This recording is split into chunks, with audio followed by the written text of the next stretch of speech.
Heyo, OmniDogs and OmniKittens, it's OmniDog, and I'm here with my friend Taylor Brown, where we're going to give you a review of Absolute Black Mirror, Batman, one of Batman's most famous stories, and it is a beautiful book. And Taylor, how you doing? I'm doing great, and I'm ready to talk about Batman and one of my favorite Batman books. Ah, good. Well, that bodes well. So what we're going to do is we're probably going to take the first couple minutes just to sort of give you an overview of it, why we like it and why we think you should get it. And then we're going to dive into specific details and spoilers, and we'll tell you when that happens. So if you haven't read it, you can tune out and come back later when you've read it. How's that sound? Sounds great. Okay. So why don't you lead us off and tell us why this is one of your favorite Batman books? Well, to start this off, this book was actually before Scott Snyder's New 52 run. So this was written in 2011, and it ended a month before he started his New 52 run with Greg Capullo. So this is like the last detective run right before the New 52. And I think it's definitely Scott Snyder's best work in Batman and overall. Even better than American Vampire, better than Witches. I just think this is the best he has to offer because it really taps into what he does best. And what Scott Snyder does best is horror. As I said already, he did Witches, he did American Vampire, and this book is scary. This book is creepy. And I know you feel that way as well, Jess. Yeah, the second story with its multiple arcs is extremely disturbing. Right. And I think he comes close with Court of Owls. Court of Owls is an amazing story. That really comes close to this. Same with Death of the Family. Endgame is a great story. I thought his final arc on Batman with Greg Capullo was strong, but it wasn't his best. I thought it was the weakest out of all of them, even though it was still good. But I think Black Mirror is the pinnacle of his Batman work, and it's one of my top 3 favorite books in Batman's history because he's able to tap into the creepiness of Gotham City. He's able to uncover human nature in a very disturbing way that really forces us as the readers to ask questions about ourselves and our fellow man. And this features Dick Grayson as Batman. And that's really important for people to understand. If you're somewhat of a casual Batman fan, you might be surprised that Bruce isn't the one wearing the cowl in this story. At this point in history, which is 2011, like I said earlier, Batman is... To give a little bit of backstory, Bruce Wayne was sent throughout history and he was traveling throughout time. So Dick had to take on the mantle and Damian was Robin. And so we see their story in Batman and Robin by Grant Morrison. And then whenever that run comes to an end, Bruce comes back, but he still doesn't really step into being Batman in Gotham City.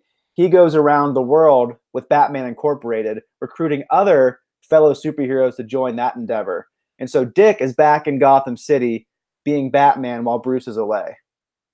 Right. And Damian is still Robin. And for those of you who are confused, Batman and Robin by Tomasi and Gleason is the New 52 run where it's back to Bruce as Batman.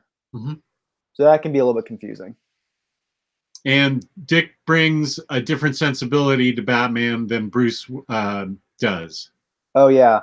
And I love that because you're so used to Batman just saying, Herm, or just nothing.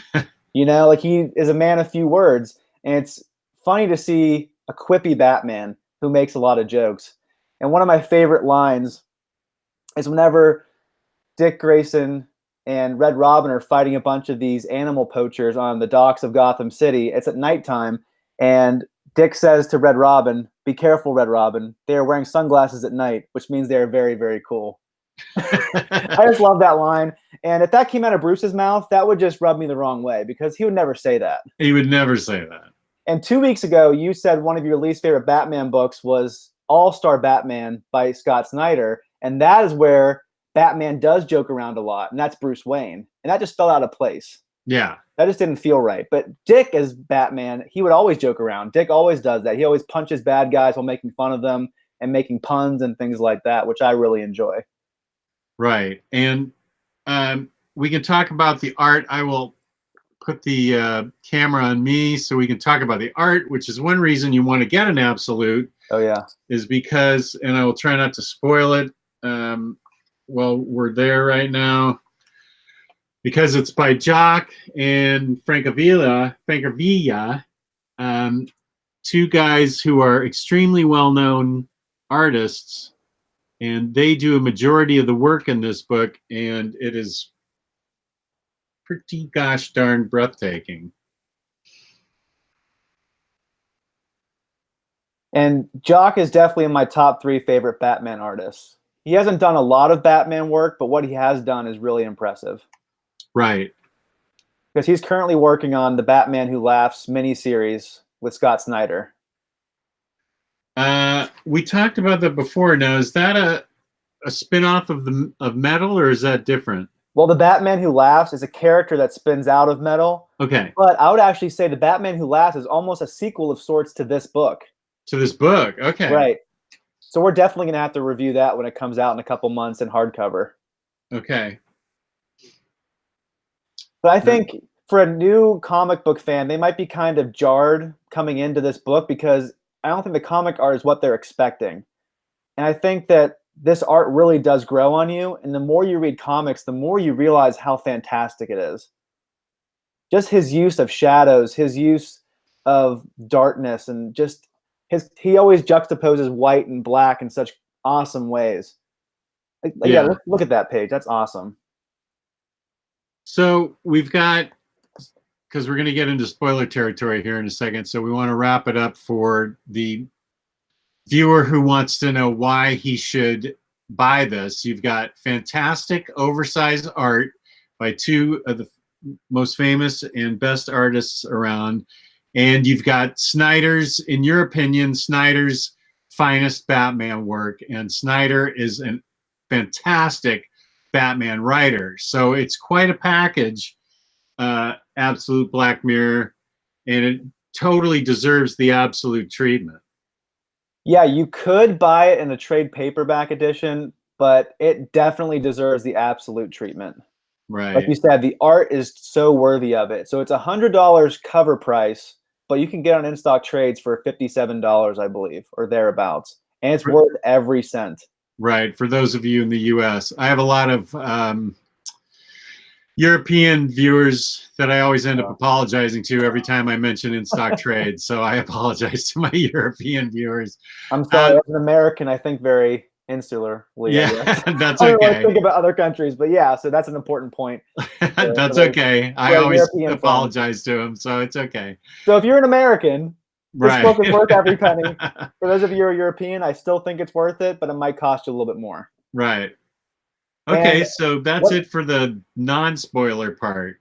Now let me just say what you always say about books. You always say this in your reviews. If you really like the book, buy it. It'll make your life better. That's right. Your life will be better with this book in it. It has the OmniDog stamp of approval and the Taylor stamp of approval. Right. Both of us dig this book a lot. And if you don't like it, I won't give you your money back, but I'll give you a very sincere apology. Yeah, if you don't like it, I have a hard time believing that. Yeah, I would have a hard time believing that too. This is a classic story with great art, and this is something that I would think would get almost near universal approval, I would think, because it's such a classic couple of stories. It's like saying you don't like pizza. Like, what? I don't understand that. Yeah. How's that possible? How is that possible? Right. So we're sort of done with the non-spoilery part. Now we want to get into the stories themselves. The first part, the Black Mirror. Why don't you go ahead and you can tell us what it refers to? I mean, the whole thing is called the Black Mirror, but it's not really called the Black Mirror. Yeah, it's kind of confusing that the whole book is called the Black Mirror because the Black Mirror is the first 3-issue arc. Mm-hmm. And so this book is made up of small arcs and individual issues. And some of the stories were actually backup features in some of the issues, but they collected them together in the absolute and the trade paperback to make it not confusing for everybody who is reading it in collected edition. So this book is made up of several arcs and issues, and I'll go through the list of what they're called. The first 3 is Black Mirror, there's Skeleton Cases, Lost Boys, Hungry City, My Dark Architect, and then the last issue, The Face in the Glass. And the first 3 issues has to do with an organization, underground black market called Mirror House, and they specialize in selling weaponry used by Gotham's villains. For example, there was the crowbar that was used to kill Jason Todd. And they also have serum that turned Killer Croc into even more of a monster. And there's a little boy in the beginning who's being bullied by people at school, and he takes this serum and actually rips one of the kid's arms off, which was a really brutal scene. And that's not really a spoiler because that's like the first 2 pages. Right. And the dealer is the major villain in these first 3 issues. And he's the leader of Mirror House. And you never really see what he looks like. You never really learn much about him, which makes him that much creepier. Yeah. And Dick Grayson is able to sneak into Mirror House under an assumed identity, but the dealer knows that this is Batman. And they all have gas masks on. And it turns out that Dick's mask isn't working. And so they pump gas in to the room, which causes him to hallucinate. And that was a really great scene, him trying to escape out of that. Yeah. So I really liked that first arc. How did you feel about it? Oh, I loved it. I thought it was exciting and creative and depraved. And I mean, selling the crowbar that they beat Jason Todd with, that's awful. And I liked it a lot. Yeah, I think it was such a great idea. The sign of a good idea is that you think, how did no one think of that before? Because it's so obvious. Like people selling the weaponry used by Gotham's rogues. That's such a great idea. And I think Snyder is really known for that. He has such great ideas that I think a lot of writers just like hit themselves in the head. How did I not think of that? That's so obvious and it's so great. Yeah. And that it's kind of a short story. It's not real long. Just what did you say? 3 issues? It's 3 issues. Yeah. And it's the majority of the book is the return of Jim Gordon's son, James Gordon Jr. Yeah, and as scary as the dealer is, James Gordon Jr. takes the cake. He is unbelievably sociopathic. Here's how scary he is. The Joker shows up in the story, and he pales in comparison to how creepy James Gordon Jr. is. That's a pretty impressive feat by Snyder. Yeah. The thing I think we were talking about earlier is that I don't. When you put a criminal or a psychopathic mind like James Gordon Jr.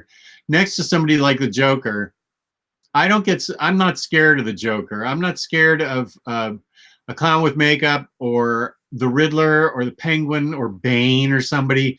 I am scared of these psychopathic killers that like to kill, because history's replete with them, real history, who like to kill for the sake of killing. And that's what this James Gordon character Jr. is. He has he's a psychopath that now I'm not sure the exact definition of psychopath, where you get whatever the definition of psychopath is, he is it. I don't know if you get a charge out of torturing your victims, whatever it is. He gets some type of gratification out of the torture and the pain that he delivers unto his victims, and likes playing cat and mouse with his victims. And we see in the story that it manifested itself at a very early age. Excuse me. Which is really scary. Right. And I really love how this villain was tailor-made for Dick. That this villain wouldn't have been as powerful if it was against Bruce.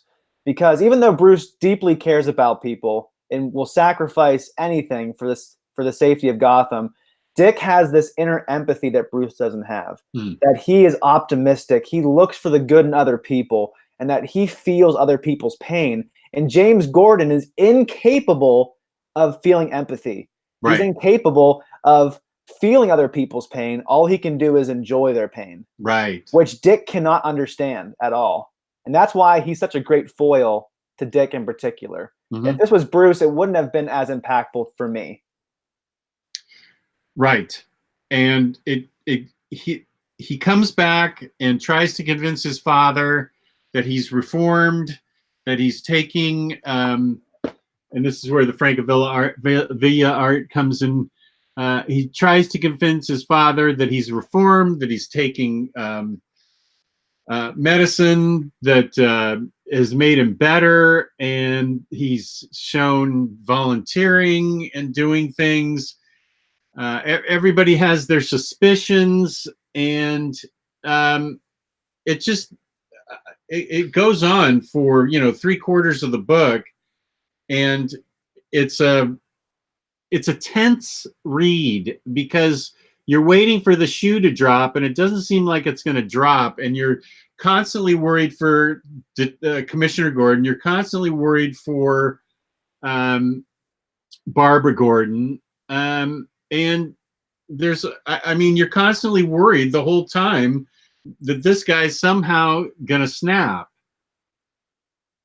Right, and I really enjoy seeing how James Gordon Sr., this awesome person that we followed for years, who is the mentor to so many different Bat heroes. He's a mentor to Bruce. He's a mentor to Dick. Obviously, Barbara's his daughter. That he's like a father figure to all these people. And they are the greatest heroes who will sacrifice anything for Gotham. His own son is a psychopath who wants to murder people.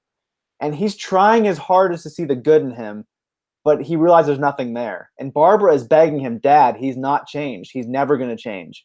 And James is still holding out hope that his son still has a shred of decency in him. But we find out later that's probably not the case. Yeah.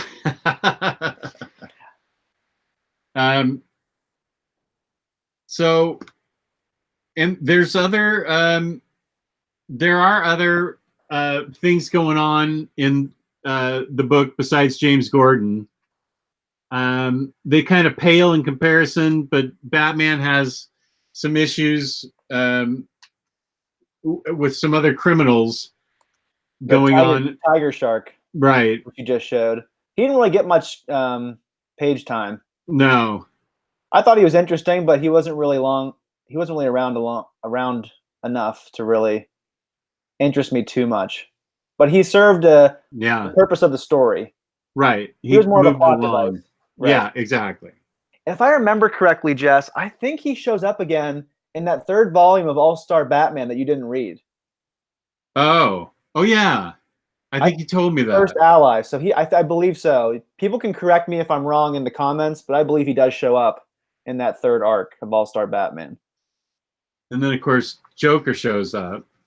Yeah, what did you think of the Joker in this story? I don't know.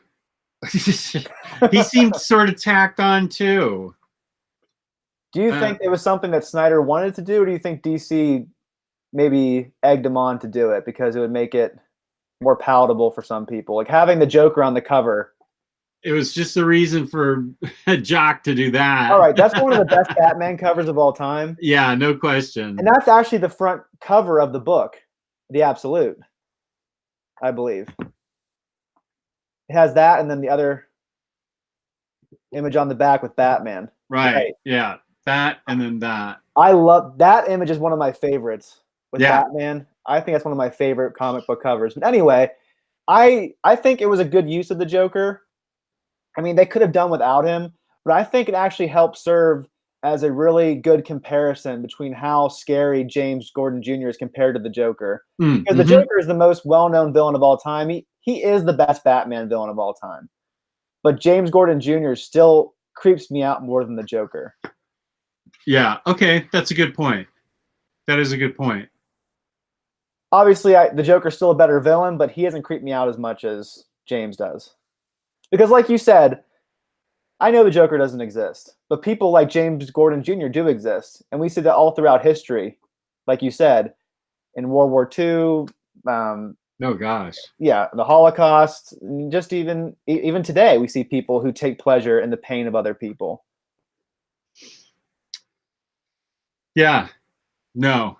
and this is just one of those things that it's a visceral reaction to a real life criminal that you read about in the papers, serial killers, not all the time, but they pop up, and they get made, movies made of them and things like that. And you just wonder what happened, and did something happen, or are they born that way? And that is, of course, way above my pay grade to decide that.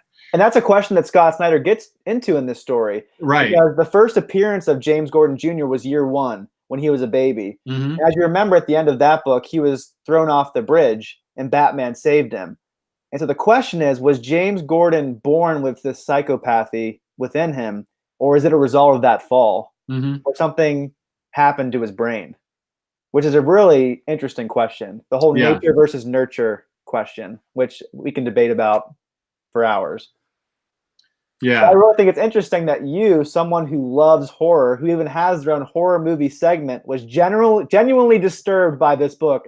Talking earlier, you seemed pretty unsettled by it. Yeah, because as I said, the masked villains, I can easily categorize them as comic book characters, but the psychopathic son is all too real to me. I like horror movies and unseen. It's the unseen things in the horror movies, the ghostly presence that you can't see that does something, and I like the things that go bump in the night that you can't really tell are there. I don't know what that is, because I don't like slasher movies or anything like that. But I like the kind of the demonology type scary stories. I have the perfect movie for you then, Jess. Sorry to get off topic. No, it's fine. You know what this book really reminded me of? It reminded me of a movie that I watched earlier this year. One of the genuinely most disturbing movies I've ever seen, called The Invitation. Okay. It's on Netflix. The whole movie, you just feel like you're just grabbing the couch, just like, what is going to happen? Because for most of the movie, there isn't really anything scary happening, but just the mood and the atmosphere they're building and the music, it just makes you so uneasy. Whenever everything does fall apart, it's crazy. Wow. I would encourage you and your horror movie buddy to watch that. The Invitation on Netflix. Okay, I'll let her know. I believe it's still on Netflix. I could be wrong. I watched it several months ago. But anyway, I really think that movie really I think it ties into so much of what Scott Snyder and Jock do in this movie. There's such an atmosphere of dread and terror on every page. And a big part of that is because of Jock. Jock is the best horror artist, period, in my opinion. He is excellent. Yeah. He's just able to draw out fear and anxiety out of his readers like none other.